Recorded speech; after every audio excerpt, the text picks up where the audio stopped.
Get ready to fight from within. You're about to go behind enemy lines. Roger, 3-2. Goliath copies all. Go ahead. Target is surrounded by multiple firms entering what appears to be a residential area. Requesting permission to engage. From the People's Republic of New York City, you're now going behind enemy lines with Gene Berardelli and Russ Gallo.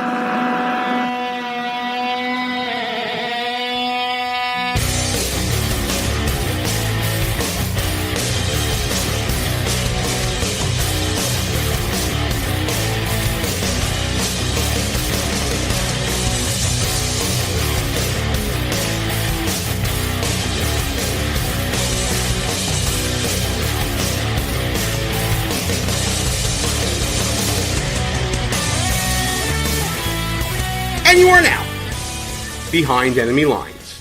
Hey there, how you doing, America? Gene Berardelli here with you. So glad you could be with us, whether you're listening at www.behindenemylinesradio.us, or if you're checking us out on the AM radios, FM radios, the internet radios, or if we're along with you as a podcast, we're glad to be along for the ride. And this week, oh my God, he's back. We finally got our technical stuff together. I wanted to say the other S word, but whatever. Russ Gallo, how you doing, my brother? Gene, how did it take us this long to figure out how to plug in a microphone and go onto some website? I don't understand. Well, basically, you had to buy a new computer. Then we had to figure out how to plug in the computer. And then we had to figure out how to plug in the microphone. But you know what? Listen, it only took about what? I've only been living here, a year? It only took like 8-9 months to do it. So, kudos to us. It took us a little while, but we got it done, man. And listen, at the risk of losing Microsoft as a sponsor, Microsoft 10, I hate it. That's really what delayed us, to be honest. You know what? It's an adjustment period, isn't it? I mean, listen, I can't figure out how to turn off my computer, bro. I can't figure out how to turn it off. I just let the battery die, and that's how it turns off. I cannot figure out anything on this computer. But Russ, Microsoft 10's been around for over a year. I mean, come on. Really? Over a year? Yeah, well, I'm old, man. I don't have Facebook, bro. And that's what it comes down to. We're old. But listen, these two old guys got a great show for you this week. Of course, being the dynamic duo that we are, we're back. And Russ has a lot to say about pretty much everything. You've had it bottled up for months now, and we're about to uncork this thing, and I'm a little scared.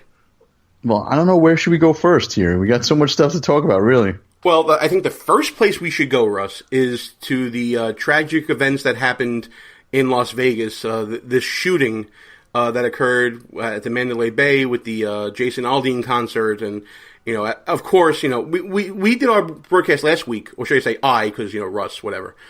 Did the broadcast last week because it was before that whole tragedy, and we didn't get a chance to talk about it last week. So now that we're 7 days removed, Russ, can we just see the cycle repeating over and over again from the left of standing on corpses to further an agenda of gun control? I'm curious, though. I don't remember really this outcry when the Republican congressman got shot at that baseball practice. It was like a blip on the news. And you know what? I don't remember the same outcry when that church in Tennessee was shot up and a good guy with a gun ended up subduing the assailant until the police arrived. But let's play their game. So I'm curious, because we've talked about this a million times. So let's pretend for a minute we were going to create some new laws, some new gun laws. Yeah, because we rule the world, and we can do that. Go ahead. Yeah, so automatic weapons are already illegal, so that was number one. That's correct. I'm curious, and you're a lawyer, so tell me a new law that might work. Since every single thing that this man did was already illegal, I'm curious what new law would work. I don't think any new law would have prevented what happened here, and that's kind of the problem we have.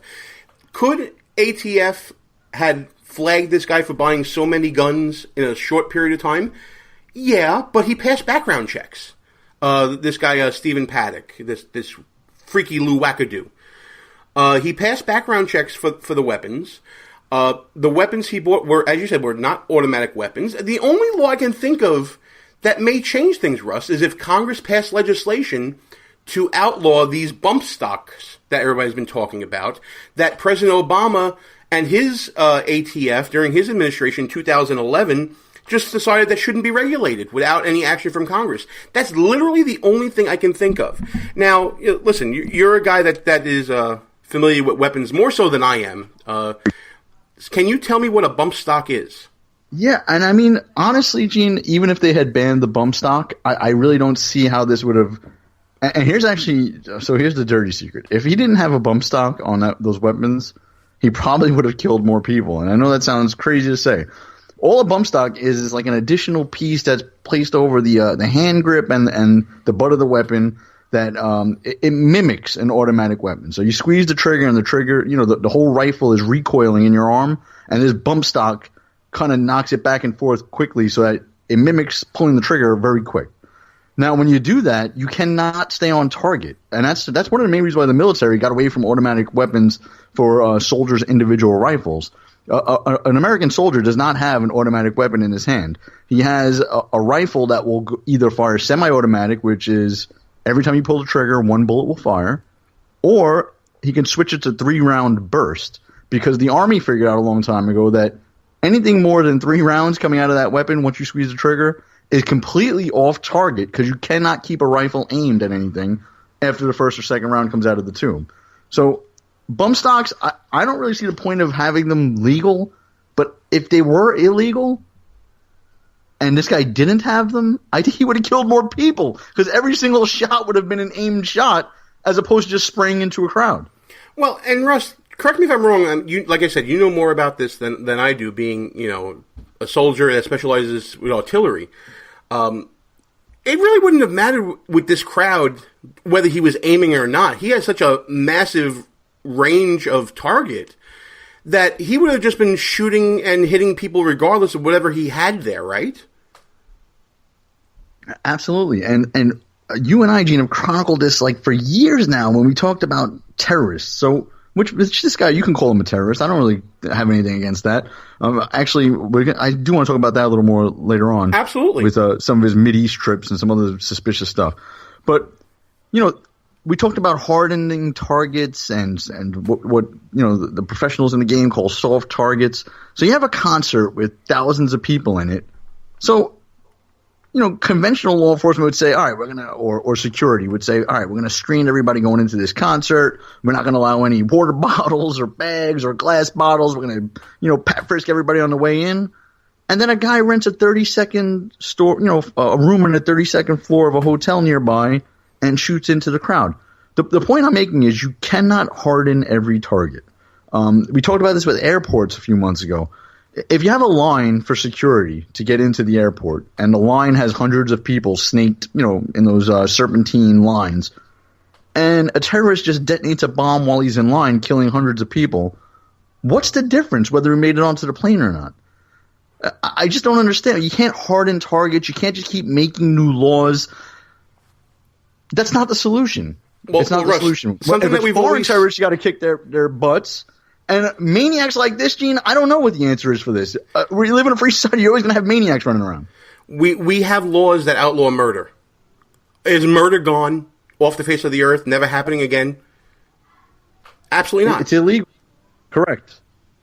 You can't make things illegal and expect things to stop I've happening. Heard people saying, well, security, hotel security should have realized he was bringing lots of bags in. I mean, that's ridiculous to say something like that. But that's not a government option. That's a private option. It's not even an option, period. Whose fault is this? It's this guy's fault. I mean, sometimes you can't solve everything. I can't stop a maniac from going out into the street right now and start slapping old ladies in the face. I can't stop that. I can apprehend them once he starts doing it, but how can you stop it? I don't know. It's frustrating. Clearly, Russ, there is some group that can stop this if you listen to the left, if you listen to Hillary Clinton, if you listen to Chuck Schumer, and that's the NRA. If you just stop the NRA, you stop everything which relates to guns. I mean, they seem to have the magic wand that can stop all these people. By the way, of all these mass shooters that we've been talking about, how many of them are NRA members? I wonder. That's actually a great question. I doubt this guy many of them are. Was the concert. So peel off a layer of the onion here, Gene. The concert was a country concert, right? Country music. Right, which a CBS executive in the legal department said most likely has Republicans all in the audience. And by the way, she got fired. Correct. Thank goodness.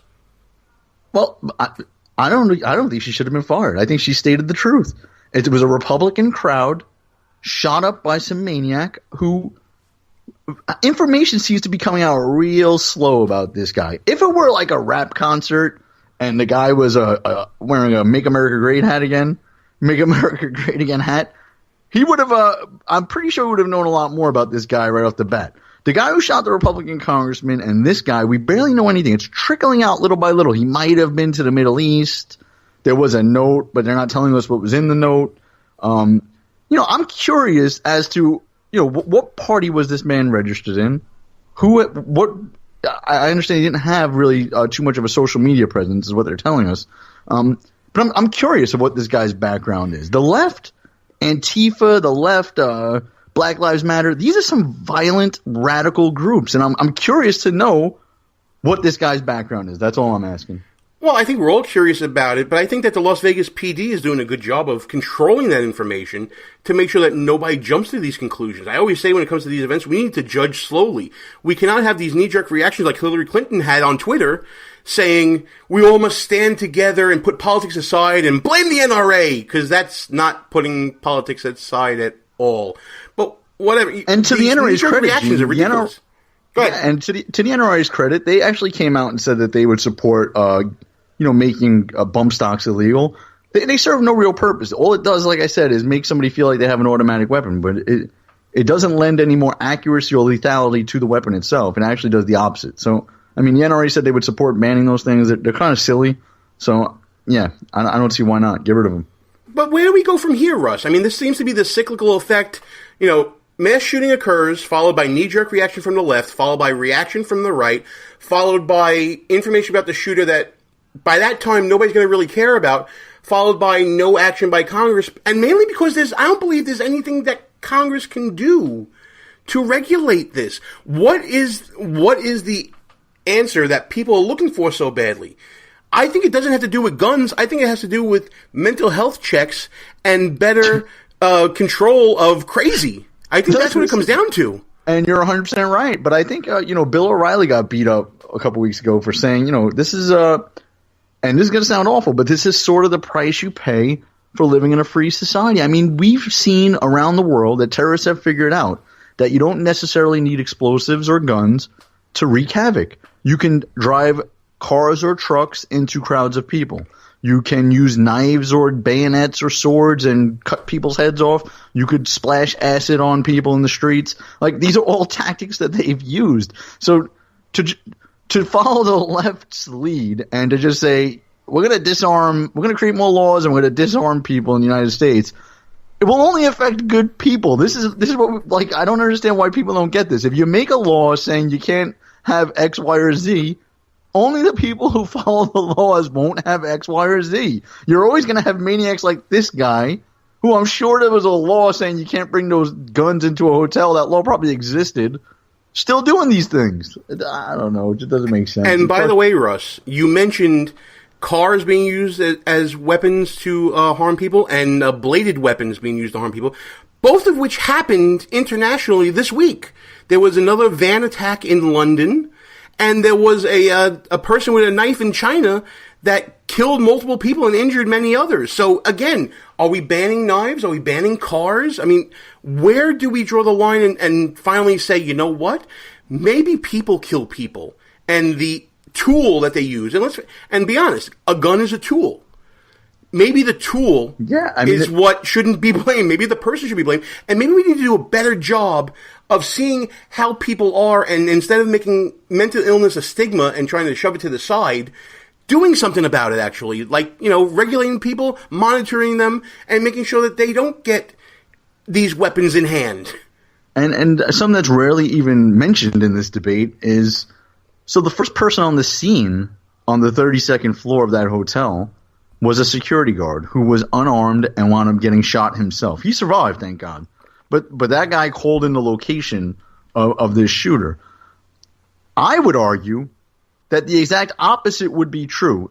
As opposed to making more gun laws, if you had more good citizens that were armed, if I was in the room next door to this maniac and I heard him shooting off rounds, I could have went over and maybe stopped him or slowed him down. Instead, you wait for the police. And every liberal listening to me right now should be ashamed of themselves.